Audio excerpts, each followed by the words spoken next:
Frontline Updates, where we delve deep into military strategies and updates from conflict zones. Today, we're discussing the progress of the ongoing special military operation as of June 8, 2025. I'm your host, Sharifa Muhammad, MGT. I'm Colonel AUC3I, an infantry officer. As of June 8, 2025, the armed forces of the Russian Federation sustained offensive momentum across all operational axes, combining mechanized ground advances, precision fires, and electronic warfare to degrade Ukrainian defense capacity. Coordinated strikes targeted enemy personnel, armor, artillery systems, and high-value command and control infrastructure across Sumy, Kharkov, Donetsk, Zaporizhia, Kherson, and Dnipropetrovsk regions. Welcome to Frontline Updates, the podcast that brings you in-depth insights into military operations from those leading them on the ground. Today, we're joined by Colonel AUC3I, an infantry officer monitoring critical missions on the progress of the special military operation as of today. Colonel AUC3I, thank you for being with us. Thank you. It's good to be here. Colonel AUC3I, let's begin with the overarching picture. What would you identify as the primary objectives and outcomes of the operations conducted on June 8, 2025?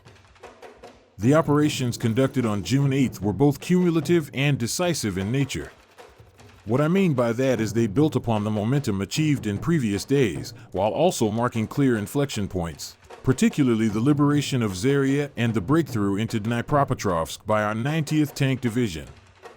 Across multiple axes, our forces focused on degrading Ukrainian force concentrations, neutralizing advanced Western-supplied equipment, and dismantling the infrastructure that enables operational endurance, such as UAV workshops, EW stations, and artillery logistics nodes.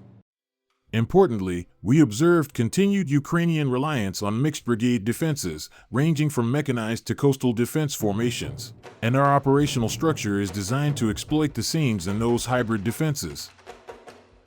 What were the goals? In short, our goals were to break down enemy unit cohesion, deny them mobility, and degrade their capacity for sustained fire support.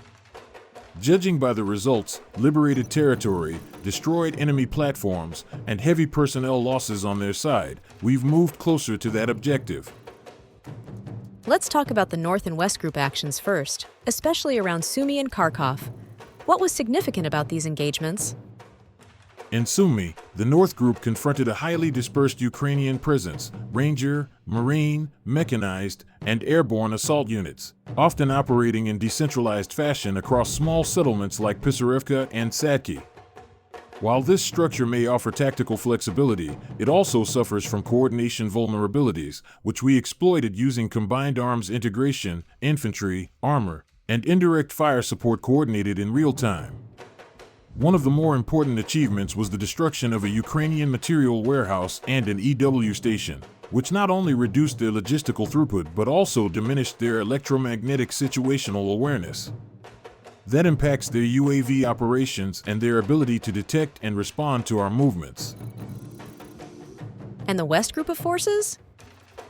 Now in Kharkov and adjacent sectors of the DPR, the West Group executed maneuvers that allowed us to occupy more favorable terrain, elevated positions and infrastructure nodes that can now serve as launch points for further action.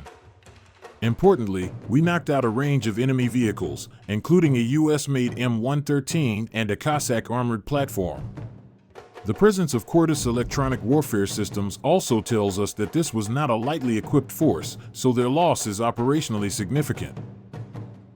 You mentioned the liberation of Zaria. Could you expand on its strategic value and what the Southern Group accomplished in that operation? Yes. Zaria sits along a corridor that links several key supply routes in Donetsk. By securing this settlement, we've effectively disrupted a logistical chain that had allowed the Ukrainian armed forces to rotate units, ferry ammunition, and reposition artillery between Seversk and Chasov Yar. The operation involved neutralizing 6 Ukrainian brigades, including mountain assault and airmobile formations, indicative of the value they placed on holding the area. And the Southern Group of forces? Our Southern Group applied pressure through concentrated artillery, supported by UAV-assisted targeting and direct infantry engagement. The loss of multiple field artillery guns and EW stations on the Ukrainian side confirms that we struck not just personnel but also fire coordination assets. The fall of Zaria sends a clear signal: territory that had been contested is now being consolidated, and every Ukrainian fallback point is under surveillance or threat. Now, let's get into the heavy breakthrough by the 90th Tank Division. They reached the western boundary of Donetsk and are reportedly operating in Dnipropetrovsk. What are the implications? This is one of the most significant developments of the week. The 90th Tank Division's westward push is not a feint, it's a deliberate thrust into operational depth. That term, depth, refers to the layered defensive infrastructure beyond the immediate front lines, command posts, logistics hubs, and reserve positions. What's notable here is the density and variety of enemy formations we encountered: 4 mechanized brigades, 2 airborne assault brigades, marine units, and even a brigade dedicated to unmanned systems. Despite that, we advanced and neutralized over 500 enemy personnel and a wide range of platforms, including a U.S. Paladin, a French Caesar, and multiple armored vehicles. Impressive. What kind of shift is this? This kind of advance doesn't just yield tactical territory, it fractures enemy command and control networks. It also forces them to shift reserves and reallocate artillery, thereby thinning defenses elsewhere. Speaking of artillery, the East and DNEPR groups reportedly destroyed an array of advanced Western systems: Paladins, M198S, HIMARS, even Israeli and Polish radar systems. What's the operational effect of those losses? It's significant, both tactically and psychologically. These platforms represent the crown jewels of Ukraine's Western-provided arsenal. When we destroy a HIMARS launcher or a Paladin SPG, we're not just taking out a single system, we're undermining their ability to execute coordinated strikes and deep-fire operations. For example, the HIMARS system offers rapid, long-range precision strike capability. Its destruction, coupled with the elimination of targeting radars like the N/TPQ-36 or RADA RPS-82, severely limits Ukraine's counter-battery options.